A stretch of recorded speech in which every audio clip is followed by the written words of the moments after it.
Good evening, folks. Dan here again with another episode of the Noahide Input. And folks, we're going to continue going on promoting the Nan Magazine. That's our North American Noahide magazine. If you haven't saw it yet, we're going to post a link below. Make sure you get a copy. Look it over closely. It's 52 pages filled with many, many, many stories and lots of articles of some wonderful people. And tonight, what I want to do is something different. I wanted to introduce you to some of the people that have done stories for this article or for this magazine. And tonight, I have a special guest. Well, probably the most colorful character that is in the magazine in our family and fun section. This was a gentleman who was recommended to me by Rod Bryant, and when Rod gives a recommendation, it's usually a very solid person.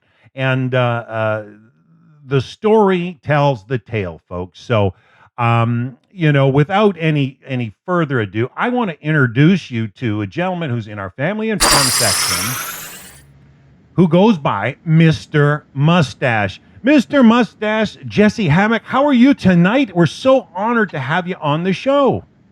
I'm doing fantastic. Thank you so much for having me. Oh, it's my pleasure. It's my pleasure that you wrote the article. But even more so than writing the article, actually hearing of your story and how it began, and that's what the article you wrote about. I'm hoping you'll tell us a little bit about it. It sounds like Rav Dror Moshe Kasuto. He was a real inspiration during his national tour last year. Can you tell us a bit about it, or you take the stage? You tell me. Okay, well, yeah. So I just saw an advertisement that I guess Rav Dror had put out, and it said, we're coming through North Florida. We're looking for a place to speak. And so I just put on there, I didn't know who he was or anything, but I just put, there's a rabbi coming through. Sure. He looks like a Breslov. Yeah, fantastic. So I just put on there, hey, here's my contact info. Give me a call, And so one of his guys contacted me, and sure enough, I guess God had his plans, and sure enough, his whole family came to stay with us, and it was fantastic. That's how it started. Wow, I know you shared some of the pictures with me, and I've had the honor of listening to plenty of Rav Dror's broadcasts. I mean, the man's from Muncie, New York, but just a holy man who actually tells it like it really is, and a lot of his messages just touch right to a person's very soul. And you had his entire family. He's got a whole boatload, doesn't he? He does, yeah. And they've all become, my son has become really good friends with his children, and they text on WhatsApp every night and that kind of stuff. So it's really just been a beautiful thing. Well, no doubt. And the article tells the tale a little bit, but Jesse, you have just blossomed into your own. And, it was Rod Bryant that had mentioned to me that you have a PBS show coming up, but you also showed me that you've got a new book coming out. I believe it's just December. I do. Yep. And it's called Be Who You Are. Oh. And it really started with Rav Dror saying, be who you are, and I kept hearing that. And like I said in the article, it really didn't stick at first. I thought, be who I am. Of course I am who I am, Yeah. Yeah, but with a little soul searching, I started to figure out that wasn't really the case. There was a lack of integrity inside of me that I had actually been struggling with quietly, I guess, for years. I didn't want to be anything but an artist, since I was a little kid, probably 5 or 6, 7, my earliest memories, and that never went away. And so, that simple message took a little while to sink in, but once it did, boy, did it sink in, and I haven't looked back since. Wow, well, that's what the Tanakh says. It says raise them up in the way that they should go, and when they're older, they won't depart from it. But that, I came out of a Christian background. I don't know about you, but they teach that totally different there. They seem to teach it as something that they can slam on you with a heavy-handed rod, that they're going to tell you the way that you should go. But the rabbis are crystal clear. It's the gifts and talents and propensities that you have as a child that you'll come back to when you're older. And if you had that inkling when you were young to paint and draw, and I hear you're using those skills now, in this character as Mr. Mustache to truly impact your community in a positive way. You're reaching out. I'm hoping you're going to share some of that with us because it sounds beautiful. The pictures that you're doing, you're actually doing wonderful, changing work. And I was in a class today. I was in a class today with some European friends, and the rabbi really brought out the difference. In the Torah where it says, Hashem said to man to be fruitful and multiply. The rabbi really pulled out the difference between being fruitful and multiplying. And cancer can multiply, but being Sure. fruitful has that seed within itself. And I see what you're doing as fruitful because you're spreading joy. Yeah, well, thank you. Yeah, and that's really what I'm trying to do. Really, I think of it as my own unique special way to for tikkun olam, to repair the world. So Yeah. I look for broken people and I share what I've got to give. To make the world a little better. To care about those that need it. There's a lot of lonely people out there. There's a lot of hurting people out there, and painting in my own life helped me through a lot of my own difficult times. So if I can share that with others, then I think that I'm doing what Hashem put me on earth for. And Well, that's amazing. I'm I've, so I've I've tinkered with a little bit of painting. I did a little watercolor with my daughter when we were younger, and oh yeah. I love playing around with CG. And I noticed you had a lot of cartoon characters that you put in the magazine. But tell us all about it. I'm going to let you do some talking. How did Ravdor begin to impact you? How did Mr. Mustache, Jesse Hammock, become Mr. Mustache, and how did things begin to blossom? I'm going to leave it to you. Well, I think, first of all, I just really became really good friends with him after that, and we still text every day and that kind of thing and check on each other. Good. And slowly over the months, the more I was talking to him and the more he was influencing me, the more I started to think, well, who am I kidding? I've got to do what I've got to do.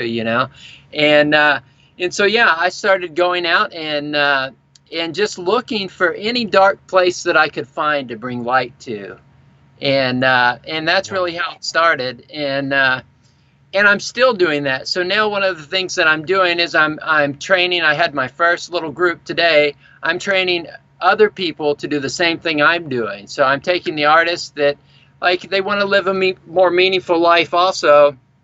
And I can't do it all by myself, so I'm trying to create more people called paint pals that are out there doing it also. Now that's bearing fruit. That's being fruitful. Not just multiplying. That's being fruitful. Multiplying. You're passing you're passing the skill on, not just to multiply. You're passing the skill on to pass joy on, and there's fruit in there. So Right. excellent.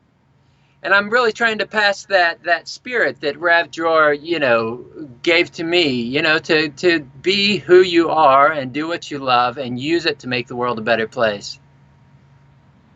Well, that is one of the big inspirations behind this magazine, and I actually had it on the cover. And it's one thing my rabbi in Jerusalem tells me often. The whole purpose is to make the world a better place, and to meet wonderful people like yourself who are functioning and factually doing it. And putting together this magazine, is just a simple skill for me. I mean, I know you've tinkered with the Adobe InDesign and things like that, but it wouldn't be without the people that are reaching out with the stories. And yours is definitely a colorful one. I'm pleased. Tell us more. Well, thank you, and you're doing a fantastic job with the magazine, by the way. And I've seen it online, getting a really great response from everybody. So I'm really happy for you. Congratulations on that.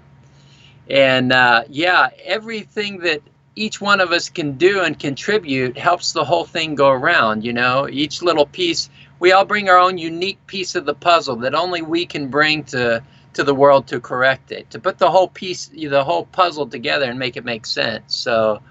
Yeah, so that's how that started. And then after a while, I went to PBS and I said, hey, I've got a television show idea called Mr. Mustache's Very Caring Paint Class. And I told them about what I'd been doing and that kind of stuff.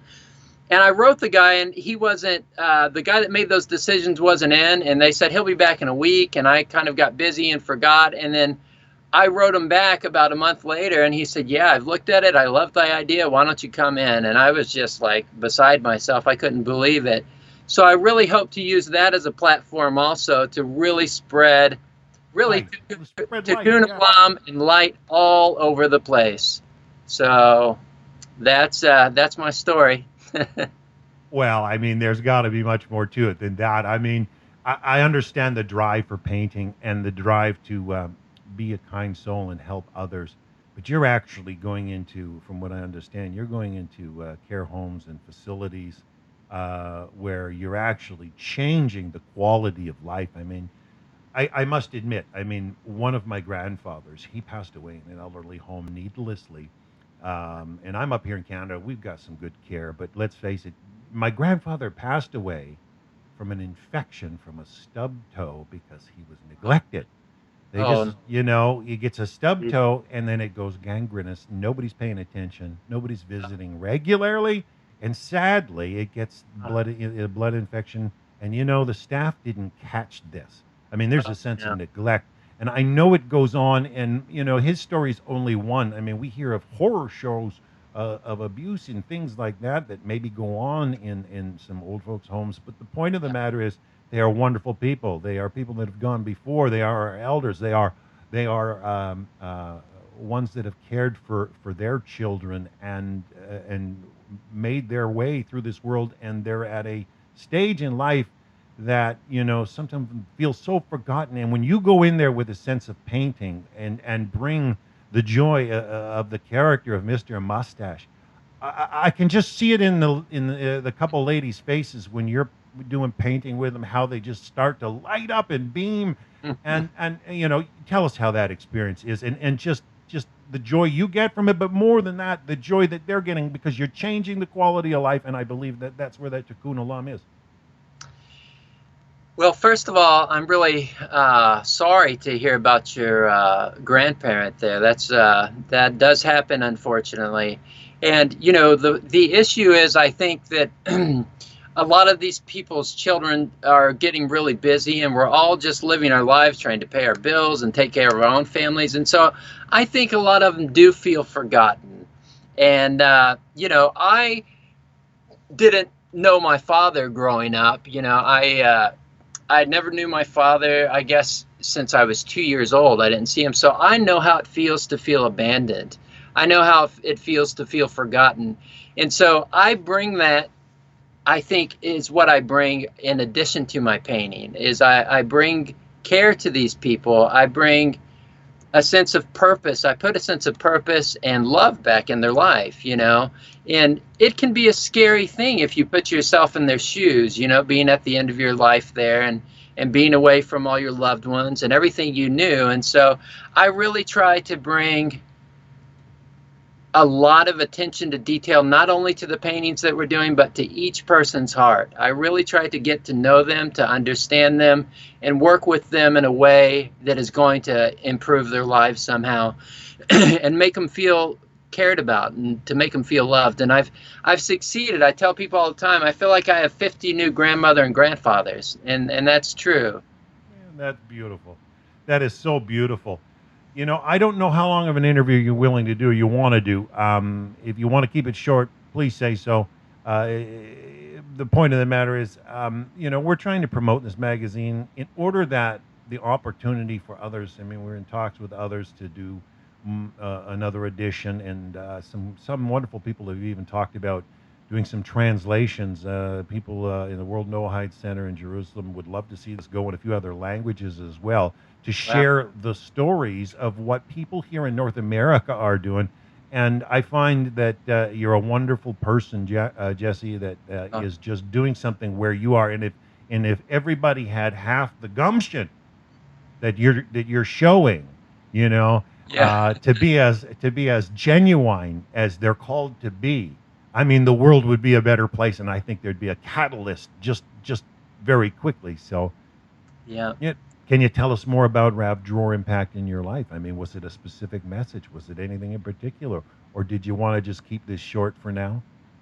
Well, what I can say about Rav Dror is that everything you see about Rav Dror online is his authentic self, so he's living what he's telling others to do. And I've had when our newest son was just born, Solomon, Rav Jor and his family came down to visit the day he got out of the hospital. And I'll tell you a little story about Rav Jor. All the stuff he says online, you can bank on it. I was in the room playing foosball with all the kids, and he came in and said, "Someone's taking your car." Apparently, I was parked in the street. Well, Rav Jor, went outside with me and was running down the street chasing my car. And when we couldn't catch him, he got in his car. We chased them down. So Rav Jor is a true friend to the very end. And so everything you hear about Rav Jor online is authentic. And he's probably twice as holy as he lets on to be, I think.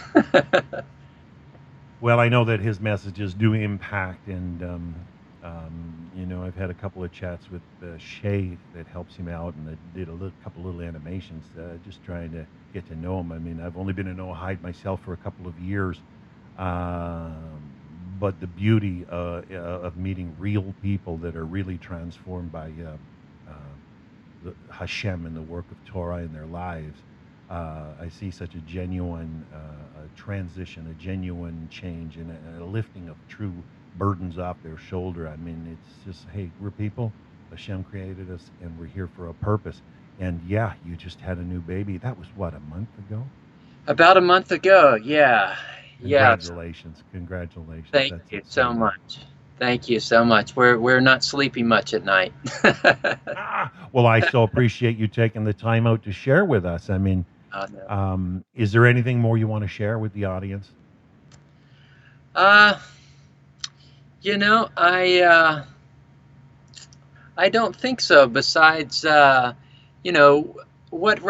thing Rav Jor says all the time that I find to be really true is that really to connect yourself to the creator of the universe, you really have to connect to your inner self. I think that's where God is found. And obviously all the stuff in the Torah, like Rav Jor is always saying, is those are laws and that kind of thing. But to really have a relationship with God, I think you've got to be honest about who you are and find that within yourself, and then use that to fix the world. Wow, that's concise, that's clear, that's to the point. Folks, I wanted you to meet Mr. Mustache. He's probably the most colorful character that's in the new Nan Magazine, North American Noahide. Jesse, I'm sure we're going to be seeing a lot more of you because of the PBS show you got coming out. We'll be keeping an eye out. Folks, look this gentleman up on social media. Check him out on your website. What's your webpage, Jesse? Yeah, you can go to www.mrstashes.com. That's mrstashes.com. mrstashes.com, folks. You can check it out and what he's got going on, what he's doing. But Jesse, I want to encourage you and to keep doing what you're doing, and I hope you're blessed at what you're doing because you're blessing others. You're making the world a better place. And folks, we all can learn from this. And Jesse, thanks for being our first special guest on the Noahide Input. So, folks, we're going to check out for now, and we're going to be doing some more of these, trying to promote the magazine. But every person that's in the magazine, we're really making sure that they're special characters. And I so far, Jesse, you are unique, and it is my honor to truly meet you. So, folks, till next time, have a great day.